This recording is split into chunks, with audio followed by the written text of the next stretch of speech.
¿Qué tal? Buenos días. Comenzamos con el curso Depresión, Duelo, Melancolía y Trastorno Bipolar y esta es la cuarta clase. Vale. Bueno, y vamos entrando cada vez más en cosas complejas. Sí, que además sí, son muy interesantes, pero también son complejas, porque ya estamos entrando en el mundo de lo psíquico y en el psicoanálisis, explicándonos todos los procesos que pasan en el mundo de lo psíquico, que es un mundo diferente al mundo de lo real, ¿no? Y bueno, confieso que a veces pienso si no será, vamos a entrar en temas que si no serán complejos, entonces vosotros me vais diciendo si veis que algunas cosas son difíciles, pero bueno, yo voy a tratar de transmitiroslo de la manera más sencilla posible, ¿no? Aunque ya sabéis que hay un...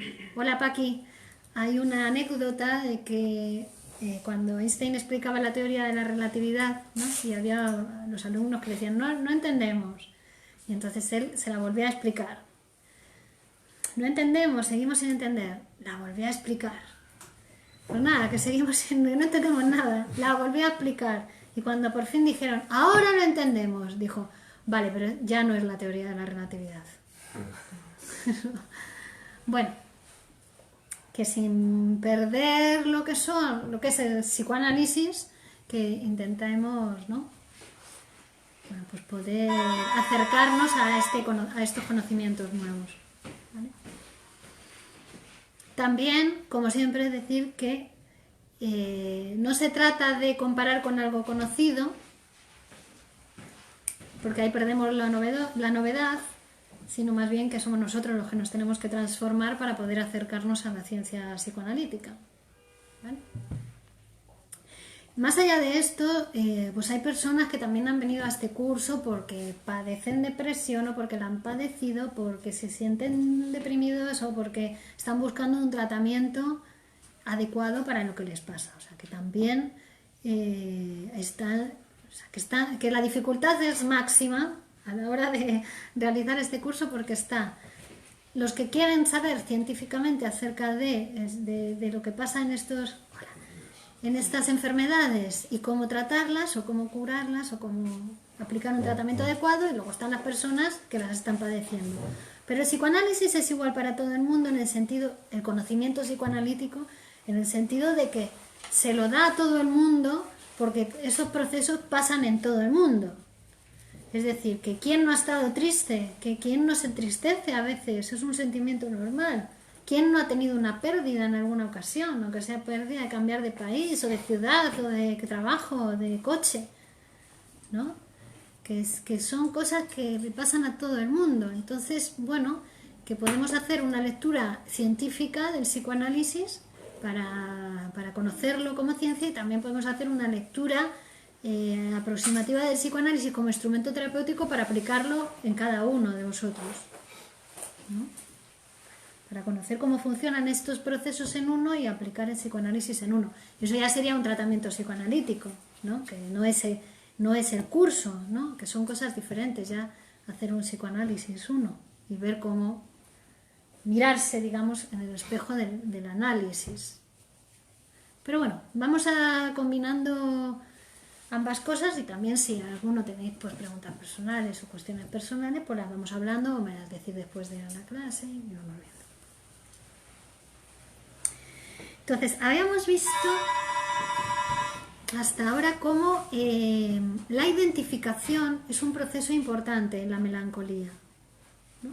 Porque vamos a diferenciar entre la tristeza, el duelo y la melancolía. La tristeza es normal, es un sentimiento normal y además es necesario para todo proceso de creación y todo proceso de acción en la vida. Es decir, antes de entrar en un proceso creativo, antes de sublimar, ¿no? La sublimación es ese proceso por el cual la energía psíquica que tenemos puesta en un objeto o en una persona, yo la amo a la señora, ¿no? Y entonces, si la amo, mientras la amo, no puedo trabajar, ¿no? O no puedo escribir, ¿no? Entonces Hola Reyes, buen día. Entonces, para poder trabajar tengo que retirar mi amor de la persona amada y ponerlo en el... ¿no? Lo llevo de nuevo a mi yo, ¿no? La libido objetal la hago libido narcisista, la llevo a mi yo y con esa libido, con esa energía, la pongo en el trabajo. Ahora la retiro de mí y la pongo en el trabajo. Y eso es la sublimación. Es la misma energía, pero puesta en el objeto amado o puesta en una actividad creativa, o en el trabajo, o pinto un cuadro, o escribo un poema, o me pongo a bailar. Es la misma energía. Es decir, que mientras se ama al objeto, no se puede trabajar. Por eso también es necesario separarse del marido, de la mujer, para ir a trabajar, porque si se está pegado todo el día no puedes hacer nada, ¿no? Y luego la alegría que da volver a casa y volver a unirte de nuevo, ¿no? Ese es el goce, que haya interrupción, da goce. Claro, porque si no todo el día pegado, te morirías, te asfixiarías o te morirías de hambre, porque si no vas a trabajar tú me contarás de dónde va a venir el dinerito para comprar la comida, ¿no? ¿Veis? Entonces siempre hay unión y separación. Y la salud está en eso, en la capacidad de sustitución. Ahora amo a mi mujer, pero me voy a trabajar y pongo el amor en el trabajo, ¿no? Sustituyo un objeto por otro. Y resulta que me abandona mi mujer, se va con otro, pues oye, pues me busco otra mujer, me busco otra actividad, ¿no? Sustitución. Es un mecanismo de salud. Vale. Tristeza siempre hay. Vimos el otro día que la tristeza se produce como sentimiento normal frente a dos pérdidas a dos faltas que sentimos como humanos. Primero, la falta, el hecho de ser seres hablantes nos indica una falta. Es decir, que necesitamos del lenguaje para relacionarnos con otros. Que no es que salgamos a la calle y por mis ojos bonitos ya la gente, según yo paso, me va a hacer reverencia por la calle, me va a abrir las puertas, me va a poner el café en la cafetería. No, tengo que hablar. Tengo que pronunciar una serie de palabras, de frases, si no, no hay manera de relacionarme con los otros, ¿no? Bueno, eso nos indica una falta, ¿ves? No soy yo por lo bonita que soy, no. Tengo que hablar y el lenguaje me antecede. Si no hablo, no existo. Si voy a una reunión y no hablo, es como si no hubiera estado, ¿no? No me presentifico, no digo, aquí estoy. Y eso lo hago con las frases, me antecede el lenguaje. Entonces, y además el lenguaje no me pertenece. Es algo que está ahí, ¿no? Y que yo tengo, para humanizarme, tengo que habitar el lenguaje. Tengo que habitar en el lenguaje. Y ahí es cuando me hago humano, me relaciono con otros humanos, que también como yo tienen que habitar el lenguaje para relacionarse con otros humanos. Es decir, que en realidad las relaciones no son persona a persona, es palabras con palabras las que se relacionan. Claro, el lenguaje yo soy un significante que me representa para otro significante, ¿no? Y la relación es entre significantes, entre palabras. ¿Vale? Entonces, ¿eso qué me indica? Hay siempre como una tristeza cuando uno se da cuenta de que no es por uno que le aman, que no es por uno sino que es por lo que dice, por cómo se presenta, porque también es nuestra carta de presentación, lo que decimos, cómo hablamos, ¿no? Nos presenta en el mundo, en lo social. Entonces, frente a eso, hola Dora, buenos días, hay como una tristeza, no soy yo, ese lenguaje me anticipa. Y luego decíamos que había otra tristeza todavía más primordial en nosotros que se siente con respecto a cuando nos damos cuenta que somos mortales, ¿no? Bueno, pero eso, ¿sabes cómo nos llega? Nos llega por el hecho de darnos cuenta que somos sexuados. Ya dicen, el psicoanálisis todo el día con la sexualidad, pansexualista, madre mía, Freud solo pensaba en el sexo, dicen. Qué ignorantes, ¿por qué no estudian un poco? Son muy ignorantes. Entonces, el psicoanálisis nos habla de la sexualidad ¿no? En todo sentido. Primero, somos sexuados, somos una especie mortal. Hay hombres y mujeres, hay macho y hembra que se tienen que reproducir por sexuación, porque la especie, o sea, nosotros morimos, la especie continúa. Si sigue la procreación, la especie se perpetúa a lo largo del tiempo. Pero los sujetos se mueren, nos morimos, vamos. Entonces, sexuados, cuando nos damos cuenta, cuando el niño adquiere el saber de que somos sexuados, que hay hombre, que hay mujer, o sea, que primero sabe que hay padre y madre, pero todavía no hay diferencia sexual. Hay padre y hay madre. Hay madre, que es la que me da todo, función madre, ¿no? Y hay padre, que es el que viene a separarme de mi madre. Ya está. Luego ya, más tarde, en la adolescencia hay hombre y mujer, pero es un trabajo que se tiene que construir, la feminidad y la masculinidad en cada uno. ¿Veis? O sea, ya es otra sexualidad, no es la sexualidad genital, como se piensa burdamente, ¿no? Que todo lo sexual es lo genital, no. O sea, lo genital está incluido, porque lo genital es que implica la reproducción de la especie. Si no hay genital, ¿qué somos? ¿Una nube? ¿No? Una mesa. Es que somos una especie que se reproduce por sexuación. Una ameba, como veíamos el otro día, que se reproduce por partición. No. Entonces, hay genital y hay sexualidad que, no es que va más allá de lo genital, que tiene que ver con la forma de gozar, de disfrutar, y que toca también toda la creación, las realizaciones artísticas, ¿no? La sexualidad. Sexual es todo es sexual. ¿Cómo comes? ¿Cómo caminas? ¿Cómo defecas? ¿Cómo usas el dinero? ¿Cómo te relacionas con los otros? ¿Cómo tratas a tu padre, a tu madre, a tus hijos? ¿Cómo...? Todo. Está tocado por tu sexualidad. Tu forma de gozar. ¿Que tienes un goce un poco sádico? Pues vas a hacer cagadas por ahí a la gente. Has regresado a la fase anal. Entonces vas a los otros haciendo cagadas por ahí. Es decir, puteando al otro, ¿no? Tu goce sádico. Hasta que no llora el otro, no paras. ¿No? ¿Que eres masoquista? Al revés. Te vas buscando sádicos en la vida que te den un par de cachetadas, ¿no? O que te insulten, o que te maltraten, trabajos donde te tratan mal, donde te explotan.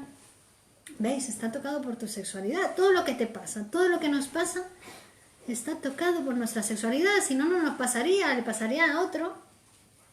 Pero lo que le pasa a uno tiene cierto grado de capacidad de transformación de eso que le pasa, porque tiene que ver con su deseo inconsciente, ¿no? Entonces, cuando empieza a trabajar, a psicoanalizarse y a saber de cómo está implicado en eso que le pasa, ahí ya puede empezar a transformarse, y transformándose, transforma también sus relaciones,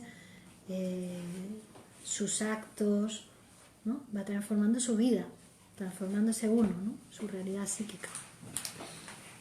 Bueno, entonces, esos dos momentos nos producen cierta tristeza. A ver, que las cosas tienen un fin, ¿no? Pero la tristeza es algo normal, porque saber que eres mortal te lleva a cuidarte, por ejemplo. A trabajar en la realidad. Saber que solamente se vive una vez te lleva a disfrutar, ¿no? A implicarte en las cosas, a hablar, a participar, a hacer acción social, acción en la realidad, ¿no? Es decir, la tristeza es como un primer paso hacia la acción. Siempre hay una parte de tristeza. Como decíamos, no es nada patológico, esa no es normal. Lo que pasa es que está mal visto hoy en día, la tristeza. Y hasta llegas triste y hablas con el médico y hasta te puede mandar unas pastillitas. Vale. Cuando hemos dicho que la tristeza es normal para la acción. Si te da la pastillita, se acabó la acción. Porque la pastillita lo que hace es... ¿Qué hace la pastillita? Drogarte. No es otra cosa, es una droga. Entonces te droga. Es decir, te ahoga el deseo, ¿no? La tristeza, que sería un paso para el deseo, para desear, porque el deseo siempre es sabiendo que hay falta, que hay algo que falta, y eso es lo que te mueve, la falta. Si tú ya tapas eso, drogas a la persona, ya, ya no hay deseo, no hay nada, se ahoga el deseo, se paraliza, no hay acción. Perdón. Hola, Ya. adelante. ¿Vale? Bueno, entonces, tristeza. Duelo. Duelo. El duelo es, ya lo hemos visto, hemos hablado del duelo. Ya en el duelo hay una pérdida real. Perdemos algo en la realidad. Y entonces ahora toda esa energía que estaba puesta en eso, nuestro amor, nuestro pensamiento, nuestro interés, porque era con la persona que quedábamos cuando salíamos del trabajo, ¿no? Y ya teníamos ahí como nuestra parte de nuestra vida, ¿no? Desaparece. Muere la persona, se va a otro país, desaparece, ¿no? O perdemos esa cosa, lo que fuera, ¿no? Persona, cosa, ideal. Y entonces, ¿qué hay que hacer? Pues hay que hacer un trabajo ahora. Hay que hacer un trabajo porque hay que todo ese interés, ese deseo, ese amor, esa energía puesta en eso, ahora ya no tiene objeto. Se ha quedado sin objeto. Entonces, hay que sublimar lo que decíamos. Hay que, de nuevo, hacerla volver al narcisismo, hacerla volver al yo. Es como volver a amarse a uno mismo con toda esa energía. ¿Para qué? Para después sustituir, ponerla en otro lugar. Es decir, la energía se mueve así, la libido se mueve así. Parte del yo, como si fueran tentáculos invisibles. ¿Vale? La libido es un órgano. Lo que pasa es que es invisible, es lo que nos relaciona con los otros. Las relaciones sociales, ¿qué son? Son lazos, vínculos entre las personas invisibles, pero son vínculos, ¿no? Pues esos son vínculos libidinales. Entonces, sale del yo, rodea al objeto, porque no puede atravesar el objeto mi vivido, no puede atravesar al otro. Lo rodea y vuelve al yo. Y ese es el movimiento libidinal. Y así hacemos. Y da satisfacción. Cuando va parte del yo, rodea al objeto y vuelve al yo, eso a mí me da energía.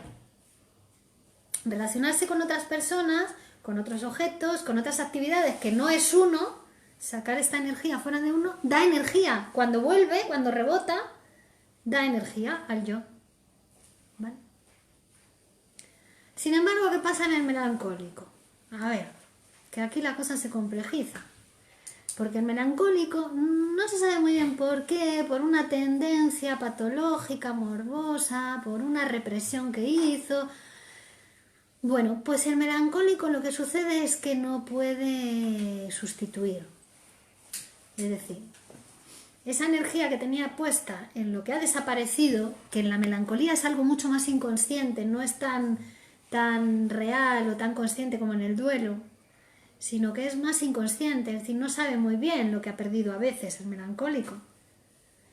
O incluso no hace falta una pérdida, simplemente con que haya una no coincidencia entre lo que yo pienso y lo que piensa mi objeto amado, mi persona amada, ya puedo entrar en una melancolía. ¿Vale? Pero lo que caracteriza al melancólico es que no acepta la tristeza. No acepta la tristeza.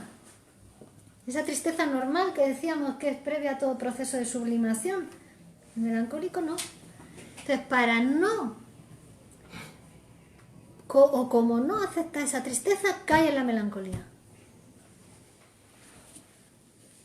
Bueno, en el duelo también pasa eso. Como no acepta la tristeza, cae en el duelo. Y el duelo es ese tiempo de trabajo que lleva a la aceptación de que el otro no está y de que hay que recoger toda esa libido y ponerla en otro lugar. Eso lleva un tiempo de trabajo psíquico. Pero en la melancolía, con esa energía que estaba puesta en el objeto, la trae de nuevo, la retrotrae a su yo, se hace libido narcisista, amor, y no sale de ahí. Se queda ahí. Es decir, en vez de ahora con esa rodear a otros objetos, que es lo que da energía en el mundo, se queda ahí, estancada. Y además se complejizaba porque habíamos dicho que que para no perder a ese objeto que se había perdido, se ha identificado con él el melancólico, ¿no? La sombra del objeto ha caído sobre su yo. Entonces, si antes tenía un yo así, el melancólico, ¿no? Ahora se le ha reducido, se ha quedado su yo así chiquitito, porque la otra parte de su yo ha sido invadida por el objeto con el que se ha identificado. Es decir, me abandona mi mujer y yo no... Además esto pasa inconscientemente, ¿eh? No acepto que me haya abandonado. Ya vamos a ver también por qué no acepto. Y entonces lo que hago es, me identifico con ella. Es decir, me la como, la introyecto, ¿no? En mi yo, la meto dentro de mí, la llevo, está dentro de mí, ocupa gran parte de mi yo. Tanto que me ensombrece, hace que la sombra del objeto cae sobre el yo. Ahora mi yo se ha quedado así chiquitito, chiquitito, y todo el resto es ella, o es un rasgo de ella, algo de ella con lo que me he quedado. Para no aceptar que ya no está.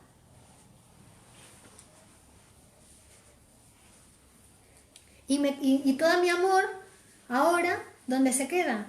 Pues en torno a ella. Pero como ella ahora está dentro de mí, pues todo mi amor, toda mi libido, todo mi deseo está en mi yo que se ha identificado con ella o con él, ¿no? Con el objeto. Entonces ahí está todo el amor. Todo el juego de fuerzas está dentro de uno. Pero no solamente está el amor y el deseo, es decir, es como si el yo se presentase al ello, que es la fuente de las pulsiones, en el aparato psíquico, dice, mira, ahora no está ella, pero estoy yo, me puedes amar a mí, que me parezco a ella. ¿No? Le dice el yo al ello. Pero también el yo se va a exponer como objeto de toda crítica, porque ahora toda la crítica que tienes hacia tu mujer que te ha abandonado en la realidad, que se ha ido, ¿no? Y que tú dices, pero qué insultos, pero cómo puede ser que... Pero ahora como está dentro de ti, toda esa crítica, todos esos insultos, todo ese odio, lo diriges hacia tu interior, que se ha identificado con ella. ¿Vale? Fijaos, el mecanismo psíquico, la complejidad y también la locura en la que cae el melancólico. Porque no es una locura, no es una psicosis la melancolía, aunque se llama psicosis narcisista, se llega a llamar a la melancolía. E incluso en el trastorno bipolar, que todavía no hemos hablado de él, pero vamos a hablar dentro de poco, que es fase manía, fase melancolía, se llama psicosis maníaco-depresiva. O sea, está muy, muy cercana a la psicosis, aunque no es exactamente una psicosis. Porque en la psicosis pasa algo que no pasa en la melancolía, ¿vale? Pero puede ser peor que la psicosis, porque el melancólico se mata. Y el psicótico raramente se mata, un psicótico raramente se suicida. El melancólico sí, se puede llegar a suicidar. O sea, el que se suicida es el melancólico. Porque cuando se suicida, no se mata a sí mismo, no se suicida. Mata al objeto con el que se ha identificado. Es un asesino, tímido, pero es un asesino. Y se equivoca, pues se mata a sí mismo sin saberlo. Un poco estúpido, es un poco estúpido, hay que hablar con las cosas como son. Suicida es un poco estúpido, pues muy estúpido, porque si supiese estas cosas, pues a lo mejor se decantaba por aplicar un tratamiento a su enfermedad, ¿no? Pero claro, llega al médico, va al médico, uno se siente, está enfermo de melancolía y lo primero que hace es ir al médico. ¿Y el médico qué hace? Le da pastillitas. Claro, no se le resuelve nada, no sale de la enfermedad, con eso no se resuelve el problema psíquico que tiene. Se tiene que psicoanalizar para salir, para que el objeto salga de él, el objeto con el que se ha introyectado. Y eso solamente tiene que hablar, tiene que asociar libremente. Y a base con interpretaciones va a poder desvincularse de ese objeto con el que se ha identificado, ¿no? Pero claro, no, pastilla, no funciona, no funciona, cae al final en la ilusión de que no hay remedio para su mal, ¿no? Y su mal es que tiene una lucha interior a muerte entre su super yo, que es la instancia moral, y su yo identificado con el objeto. Es decir, hay dos regresiones en la melancolía. Una regresión a la fase oral, libidinal, que es donde por identificación se ha comido al objeto, se lo ha introyectado, fase oral, narcisista, y otra regresión a la fase sádico-anal. La fase sádico-anal libidinal es la fase donde el niño aprende a controlar los esfínteres anales, ¿no? Es decir, retención y expulsión de heces, ¿no? ¿Y por qué es sádica esta fase de la constitución psicosexual humana? Justo en este momento es cuando el niño aprende, bueno, se establecen en su carácter rasgos del tipo la tacañería, la obstinación y el sadismo también, ¿no? Visteis que los niños cuando están enfadados con la mamá, lo que hacen es no hacen caca y la mamá se preocupa un montón. Ay, mi niño, ¿qué le pasa? ¿Y qué será? Y le lleva al médico y tal. Y es una cosa afectiva del niño, ¿no? Hay una cosa sádica también para con la mamá, él ya ha comprendido. Pero, o sea, cuando el niño no hace caca es que está enfadado con la mamá, ¿vale? Entonces hay que ver por qué el niño está enfadado con la mamá, sus razones tendrá. Pero ahí es cuando empieza a nacer el sadismo del adulto, en esa fase, ¿no? Y cuando el adulto se ha quedado retenido, digamos, en un goce sádico en su vida, hay una regresión libidinal a esa fase, o sea, su libido, su forma de gozar está puesta en esa fase anal. Te hago cagadas, me haces cagadas, ¿no? ¿Y puede significar algo que un niño le dé todo el rato a sus muñequitos de comer caca? ¿Tiene algo que ver con eso? El niño le da caca, o sea, hace caca y le da de comer a sus los muñequitos. Claro, ¿qué tiene que ver con eso? Bueno, ahí, en ese momento, para el niño la caca es el tesoro más preciado. Es bueno, luego para el adulto, esto ya es súper avanzado lo que os voy a decir, ¿eh? Sí. Pero para el adulto queda en su inconsciente como un equivalente simbólico, la caca de el dinero, el regalo, el pene y el niño. Son los 5 equivalentes simbólicos. Quiere decirse que hay personas que tratan el dinero como si fuera caca. O lo despilfarran o lo retienen. No se lo dan a nadie. O un regalo, ¿no? O hablan del dinero, e incluso se ve en el lenguaje. El dinero es una mierda, todo lo que está. El dinero, ¿no? Basura, porquería, todo lo relacionado con el dinero. ¿Ves? Está en la fase anal. ¿Vale? Y sí, claro, para el niño, en ese momento, vete tú a saber, porque hasta puede ser... Hay un momento también de la constitución sexual donde el niño no sabe de dónde vienen los niños todavía. Entonces piensa que ha sido porque la mamá ha comido algo, le ha crecido la tripa y después va a parir el niño por el ano. Todavía no tiene noción de la existencia de la vagina ni nada, ¿vale? Entonces ese niño hay que ver lo que dice, pero pues puede ser que esté dando de comer a la muñequita para que tenga un niño. Le da caca para que tenga caca. ¿Qué significa para ese niño la caca? Pues en función qué edad tiene. Pues es que me lo contaron en la universidad y me quedé con ello ahí, me dio la cabeza, entonces no... Pero un niño pequeño.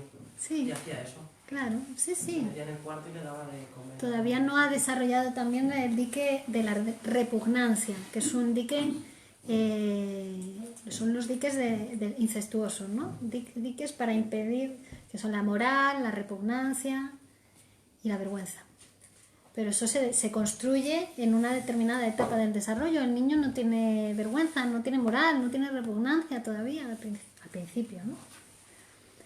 En la fase anal, entonces, esos rasgos de la personalidad nacen: la obstinación, la tacañería, la escrupulosidad, ¿no? La obsesión por la limpieza y el orden de los neuróticos obsesivos. Es porque también hay una regresión a la fase anal, donde no había todavía dique a la repugnancia, jugaba con las heces, el niño juega con la caca. Luego en el obsesivo hay como un exceso de escrupulosidad, ¿no? Para oponerse al deseo infantil. Siempre los síntomas son el resultado, son una satisfacción sustitutiva de algún deseo. Es decir, en el síntoma está la expresión del deseo y la oposición por la censura a la expresión de ese deseo, y da lugar a ese producto que ya está disfrazado, como en los sueños veíamos, el disfrazado, deformado. Y por eso no entiendes el síntoma. Oye, qué raro, este niño está loco, hay que encerrarle en el manicomio, dar caca a las muñecas, ¿no? Si ve una persona, una mirada no especializada, una mirada no psicoanalítica, le atribuye que el niño está tarado. Y no, si una mirada psicoanalítica podemos comprender ese comportamiento. ¿Vale? Entonces, vale, decíamos, en el depresivo, en el melancólico, hay dos regresiones a la fase oral, que en toda identificación a un objeto hay una regresión a la fase oral, porque es por introyección, es como si se lo comiera, ¿no? Y fase anal. Y la fase anal, que está el sadismo, hace que el melancólico goza sádicamente.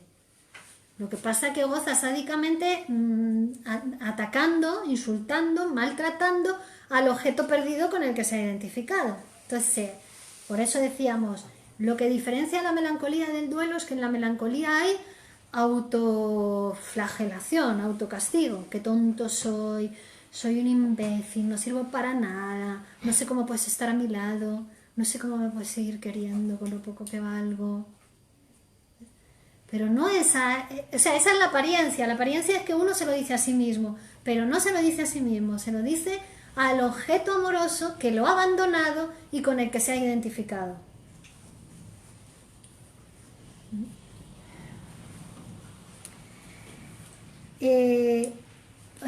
Mira, Menasa nos trae algunos ejemplos en este libro. Estoy siguiendo para preparar las clases y que lo recomiendo. Freud y Lacan han hablado de estrés, duelo y melancolía, de Miguel Óscar Menasa. Y nos trae algunos ejemplos, ¿no? Dice, por ejemplo, llega el marido y le dice a la mujer, soy una inútil, querido, soy una inútil, ¿no? Melancólica, la mujer. Bueno, dice, Freud dice, lo que le está diciendo la mujer al marido es que él es un impotente, ¿no? Pero está identificada con el marido como buena melancólica.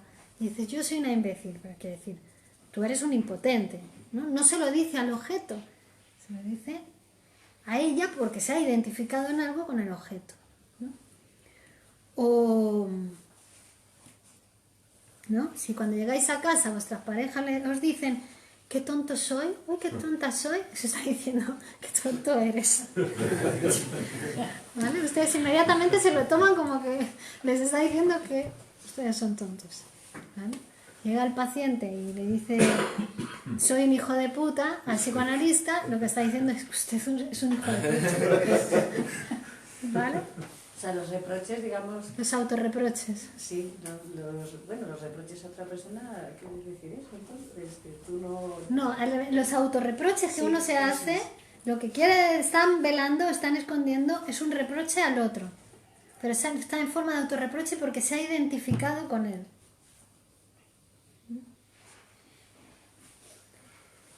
Claro.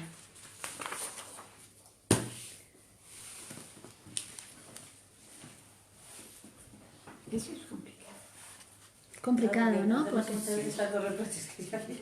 Bueno, porque entonces, ¿qué hacemos cuando la persona dice, soy un imbécil, mi mujer me ha dejado con toda razón, porque yo soy esto y esto y esto? Está melancólico. Es que nunca, es un melancólico, por cierto, pero no podemos saber de que si él ha comprendido por qué le ha dejado la mujer, o le ha hecho la culpa a ella. ¿Cómo nos orientamos en esa situación? Pero no tiene que ver con la realidad, decíamos. No tiene que ver nada con la realidad.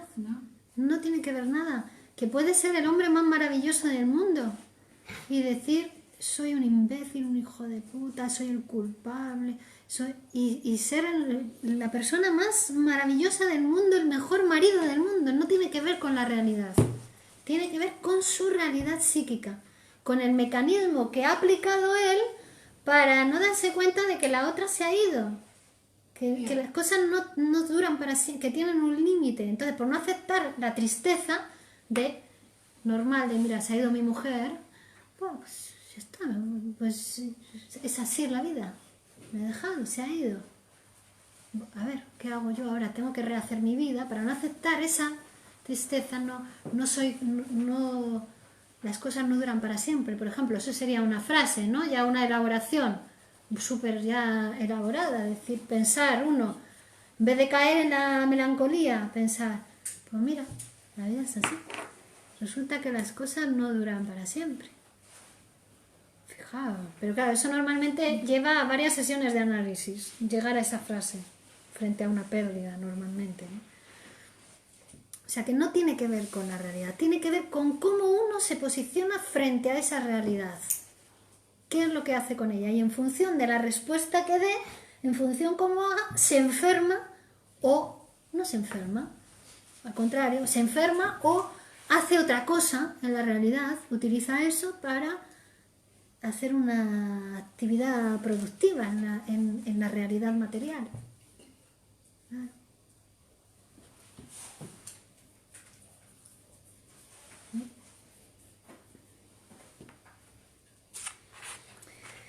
Vale, entonces hay una cosa muy interesante que estudiando esta semana he visto, y es que para que se dé una posición melancólica, o sea, para que la persona reaccione de esa manera melancólica, identificándose con el objeto, tenía que haber una elección amorosa de ese objeto con base en una completud que os voy a explicar ahora, ¿no? Por ejemplo, yo había elegido a mi marido o a mi mujer porque yo sentía que yo le completaba. O sea, que yo era lo que le faltaba al otro ya para ser perfecto, ¿no? Yo era lo que al otro le completaba o lo que completaba en mi trabajo. Yo soy justo lo que hace que en mi oficina ya esté todo perfecto, está todo completo, está todo bajo control, ¿no? Por ejemplo, yo soy lo que hace que el otro, o sea, yo soy la que hace que mi marido sea artístico. Él no tenía esa cualidad y yo se la proporciono, por ejemplo. O yo soy lo que hace que mi mujer sea rica, yo qué sé, lo que sea. O sea, el caso es que en el melancólico hay una elección de objeto amoroso siempre, donde el melancólico, antes de ser melancólico, bueno, cuando había elegido ese objeto amoroso, sentía que completaba al otro.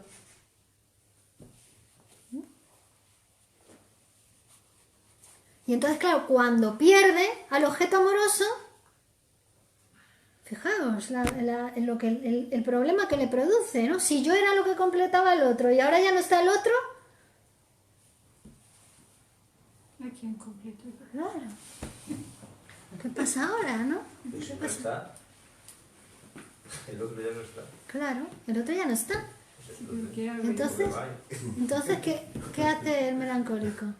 No, pero tenía puesto todo su amor y su libido y su energía y su interés en ese otro. Eso que él no ve que el otro es que no ve que el otro no está. Claro. Se sigue manteniendo la postura esa, de completar. De completar al otro y ahora el otro viene a devorar mi propio yo. Claro. Pero es esa cosa que se ve en todos los casos de melancolía, que había esa elección de objeto en base narcisista, pero la diferencia, porque toda elección de objeto es narcisista. Es decir, siempre que uno se enamora, siempre que uno elige un trabajo, elige una novia o elige un coche, es narcisista.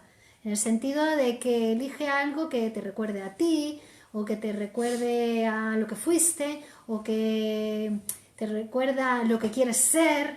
Siempre hay una base narcisista, pero la característica en la melancolía es que eligió al otro pensando que él lo completaba, él o ella lo completaba al otro.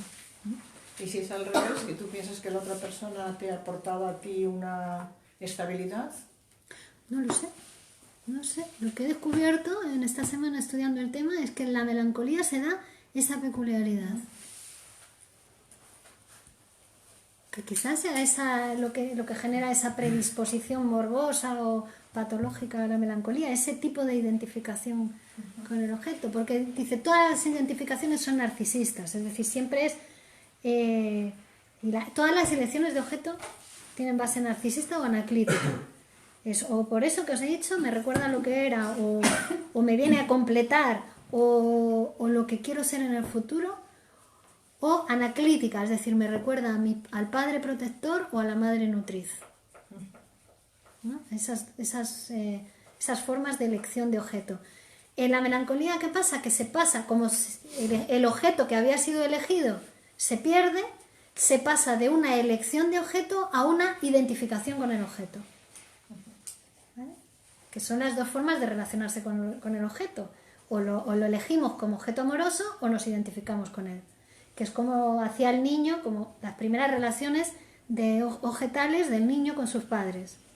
Se identificó con el padre y eligió a la madre como objeto amoroso, entonces rivalizaba con el padre por el amor de la madre y luego cambia. Elige al padre como objeto amoroso y rivaliza con la madre por el amor del padre. Son las 4 posiciones, ¿no? ¿Hay una estadística que diga qué porcentaje de los melancólicos están propuestos al suicidio? No, eso no lo sé, pero lo que... Porque muchos llegan. Muchísimos. Lo que ahora se están manejando las estadísticas es del número de suicidios que está habiendo, tan exagerado, que ha crecido un 60% en la última mitad del siglo, el suicidio. Y bueno, además yo voy a hacer una ponencia en el simposio sobre el suicidio. O sea que estoy ahora estudiando a tope sobre el tema.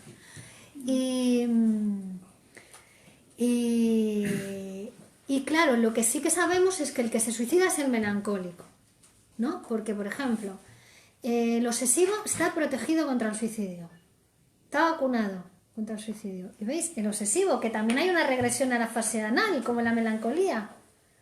Pero sin embargo, en el obsesivo no hay identificación con el objeto está fuera. Por eso el obsesivo es el que le hace al otro sádicamente, le maltrata hasta que el otro llora, ¿no? Se busca a la pareja a la que pueda maltratar. Ese es el obsesivo.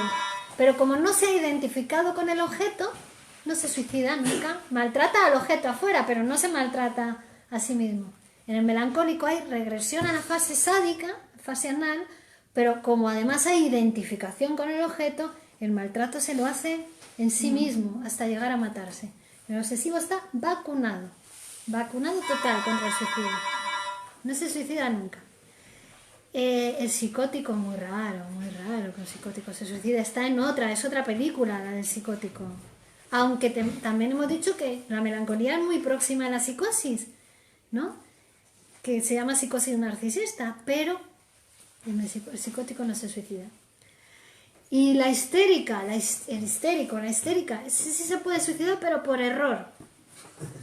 Bueno, por error, sí, claro. Por llamar la atención. Sí, por llamar la atención. Y O por hacerle al otro, porque la histérica su deseo es mantener insatisfecho su deseo. Ese es el deseo del histérico, ¿no? Entonces, se encuentra una pareja... Hola. Se encuentra una pareja que la maltrata, que la pega, que mete los dedos en el culo, que la... tienen relaciones sexuales, goza como loca, pero como ella es su deseo, el mantener su deseo insatisfecho, ella le va a decir al otro, pues tampoco fue para tanto. ¿No? Y entonces a veces se mata, pero para hacerle ver al otro que no le había satisfecho en nada su deseo, ¿no? Pero es por error, no es otra posición totalmente diferente. El melancólico es el que se mata. La depresión tiene el peligro de que dejada a su libre expresión lleva a la muerte, o sea, es que te lleva al suicidio, ¿no? Sí, una depresión que no se trata y que la dejes ahí. Sí. seguir y seguir y seguir. ¿Veis? Ya vamos viendo diferentes posiciones psíquicas, ¿no? Y cómo en cada una se producen mecanismos psíquicos distintos. A ver. Bueno, preguntas, a ver, comentarios, vamos a ir.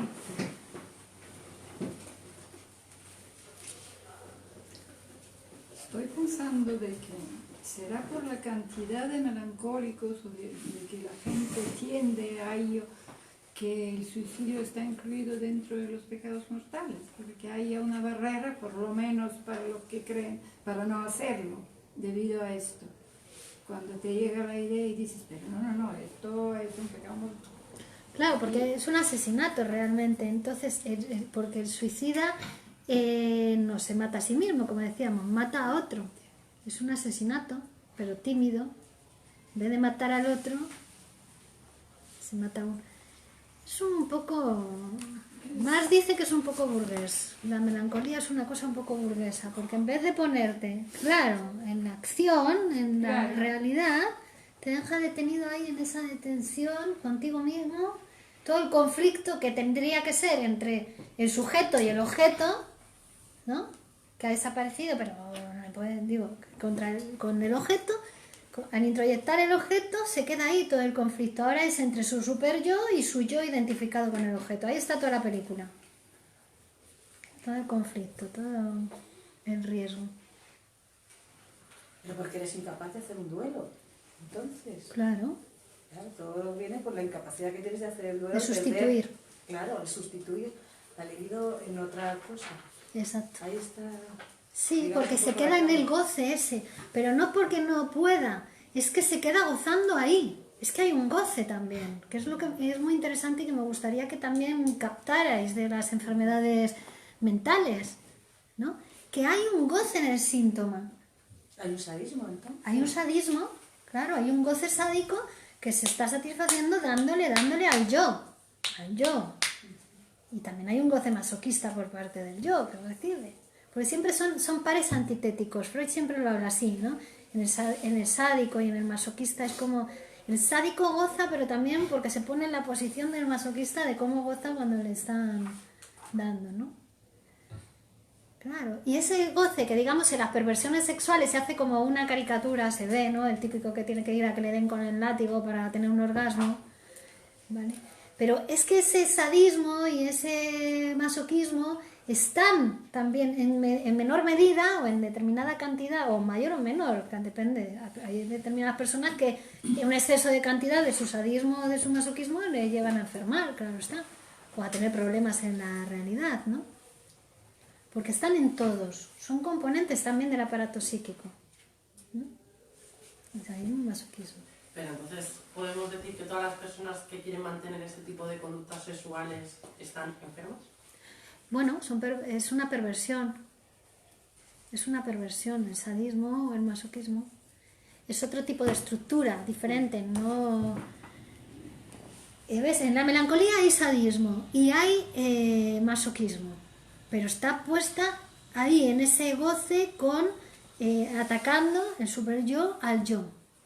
En el obsesivo también hay sadismo, pero como no se ha identificado con el objeto, está puesto realmente con el maltrato a un objeto exterior, que le repite 1000 veces las cosas, que le vuelve un castigo verdaderamente, ¿no? Del obsesivo.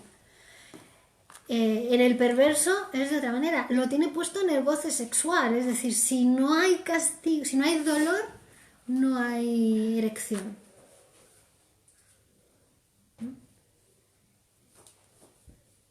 Y además es siempre, la perversión también tiene que ver con que es siempre de esa manera, porque oye, te puede gustar una vez te dan una cachetada y eso te excita para la relación sexual, ¿no?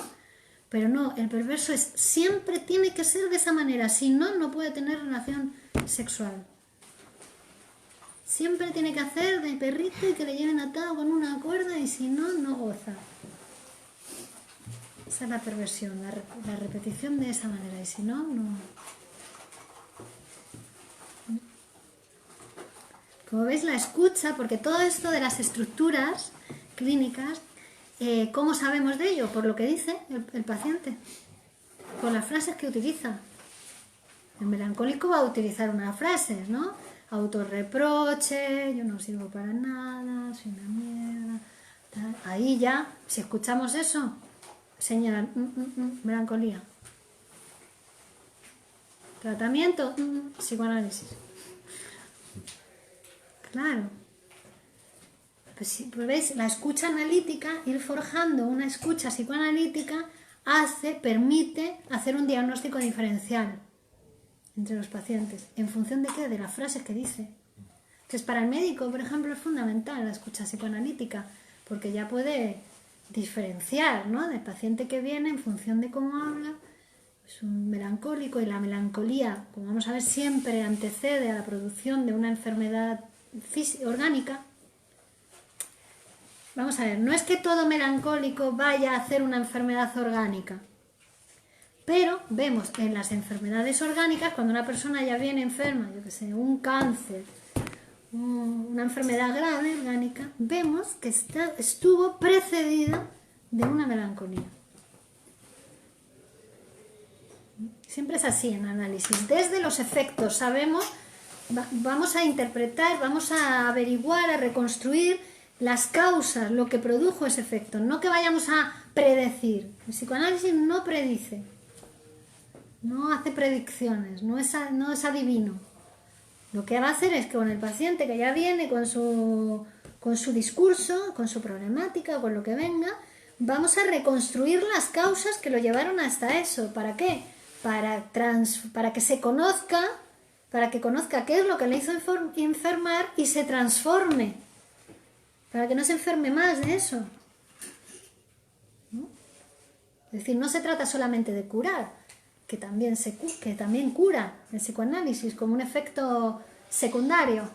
Se trata de que se transforme esa máquina de enfermarse, que se enfermó de esa manera. Porque para que enfermarse de melancolía ya es que lleva años y años repitiendo esa manera. Es decir, que frente a las pérdidas hace así. Se identifica con lo perdido, se identifica. Pero claro, ya llega una que hace como produjo la enfermedad, ¿no? Es decir, se murió su padre, se murió su hermana cuando tenía no sé cuántos años, perdió a su profesor, no sé cuántos, pero después fue a los 50 años que perdió el escapulario que le regaló su mamá y ahí se deprimió, ahí hizo la melancolía. Claro. Claro. Así funciona el aparato psíquico. Pero hay un mecanismo que ha estado repitiéndose en esa persona. Está como exagerado ese mecanismo, ¿no? Es una cosa de cantidad. Lo que diferencia la salud de la enfermedad es una cosa de cantidad. Los mecanismos psíquicos son siempre los mismos en todos nosotros. Tenemos todos los mismos mecanismos psíquicos. No hay personas que sean especiales porque tengan ciertos mecanismos y otros no. Somos todos iguales. Y todos deseamos lo mismo. Lo que nos diferencia es la manera en que renunciamos a esos deseos. Uno renuncia, acepta, pues mira, es verdad, todo tiene un final, ya está. Y otro no acepta. Pues me quedo con él. Me quedo con ello, vamos, aunque lo tenga, aunque me cueste la vida. Son frases que se usan y ahí... Lo que quiere decir que una persona exitosamente tratada a través del psicoanálisis, la próxima cuando se enfrenta con la misma situación, porque siempre habrá pérdidas de gustos y de todos los días, no va a caer en la melancolía. Claro. Ahí hubo interpretación. Cuando sabemos que hubo interpretación, porque la interpretación también es inconsciente para el psicoanalista, cuando viene y habla de otra manera, cuando viene a la sesión y dice, pues mira, perdí el otro día no sé qué, fíjate, la vida, qué cosas, todo, al final uno acaba perdiendo todo. Dice otra frase diferente. Ahí hubo interpretación, ahí hubo una transformación en ella. Ya dice otra frase diferente frente a ese mismo hecho o frente a una pérdida semejante a aquella que en otro momento le hizo enfermar. Es decir, ya lo piensa de otra manera, lo dice de otra manera. Y ahí es que ya se está transformando. Claro, porque a veces uno no se puede transformar o como que porque realmente estamos cambiando siempre, ¿no? Pero a veces uno se queda detenido, ¿no? Exagera en el uso de determinados mecanismos psíquicos. Y no se puede transformar o no puede salir de eso en lo que se ha quedado enganchado porque no lo ha hablado, no lo ha elaborado, no lo habla con alguien, que bueno, con alguien, tampoco es alguien cualquiera, es alguien con una escucha especializada que te va a dejar elaborar, que te va a dejar, ¿no? Que tu energía vaya pasando y vayas pasando de una fase a otra sin decirte nada, porque si eso se produce, si hay esa función, esa escucha, es el propio paciente el que se psicoanaliza. Que el psicoanalista no tiene que hacer nada, toda la formación del analista, todo su psicoanálisis personal, todas las supervisiones que hace, toda la formación que hace en los seminarios de estudio, es para poder escuchar. Para poder escuchar y dejar que el otro se psicoanalice. Fijaos, ¿eh? O sea que a veces las personas nos enfermamos porque no existe la posibilidad de psicoanalizarse, de hablar, de elaborar las cuestiones. Entonces, es que la melancolía se cura con transformación, no con sustitución. Bueno, pero es que la sustitución es un paso para la transformación. Pero si yo, como en el caso de esta señora, ya he tenido varias pérdidas, ya he aprendido a transformarme yo. No. La transformación es el resultado. El mecanismo es la sustitución, el mecanismo de salud. Es decir, si lo piensas como un proceso de trabajo, el final del proceso de trabajo va a ser la autotransformación. Ya eres otro. Pero en ese proceso de trabajo has tenido que aprender a sustituir. Claro. Que forzosamente no hay que sustituir. Porque si es una pérdida de una persona, forzosamente no hay por qué sustituir a otra persona. No, por otra persona. No. Lo pueden desviar para cualquier cosa. Al trabajo, al ocio, a bailar, a cantar, a cualquier cosa. O como si es un animal, como yo decía en principio, Sí. no tienes por qué sustituirlo también por otro animal. No, la sustitución es que el deseo... Mira, la cuestión es que el deseo no tiene objeto. Es la característica del deseo. Que no tiene objeto quiere decir que no puede calmarse con ningún objeto el deseo. El deseo es en movimiento, es desear. Desear. Es en movimiento. Tiene este objeto, ahora deseo leer, leo, estudio y ahora deseo hablar, relacionarme con la persona y ahora deseo dormir. Es desear, ¿no? Entonces no se calma con nada. Por eso la sustitución es desplazamiento del deseo. Metonimia, se dice en Es el... un método, vamos. Es un método. El psicoanálisis es un método. Así Como es. el tema este de sustitución es una metodología para llegarte a transformar a ti. Claro. El psicoanálisis te enseña a sustituir. Y así te vas transformando. Lo que haces en el análisis es producir tu deseo. Producir tu deseo, tu desear. Por eso es una máquina el análisis, es una máquina. Pones en vida tu deseo y entonces eso es vida, eso te produce vida, te da vida psicoanalizarte. ¿No? Es que no es hacer consciente lo inconsciente, no. Eso no es nada para lo que hace el psicoanálisis. Es poner en funcionamiento la máquina de una manera que no haga síntomas, que haga vida, que produzca acción en el mundo, que produzca transformación tuya y de tu realidad.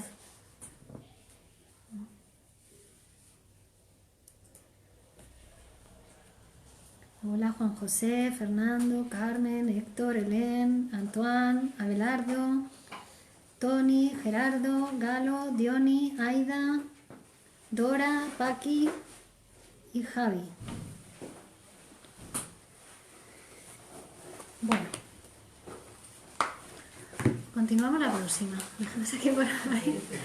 Seguiremos. No complicaremos más. Vamos acercándonos cada vez más y preguntas que tengáis durante la semana, pues las Me ha encantado que anotáis. vengo la próxima semana. No voy a preguntar hoy nada porque estoy muy nervioso, pero el próximo día te pregunto Bueno, cosas. genial. Me ha encantado. Muy bien, muy bien. Y para esto, ¿cómo hay que reservarlo? Esto puedes llamar para hacer reserva o directamente el día de la actuación. Vale, porque ¿cómo está? ¿No pone ningún teléfono? Toma, te lo doy yo. Sí, eso.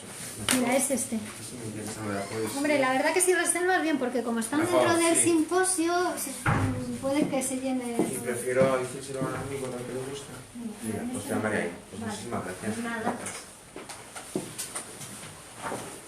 Bueno, gracias. Nos vemos el próximo martes.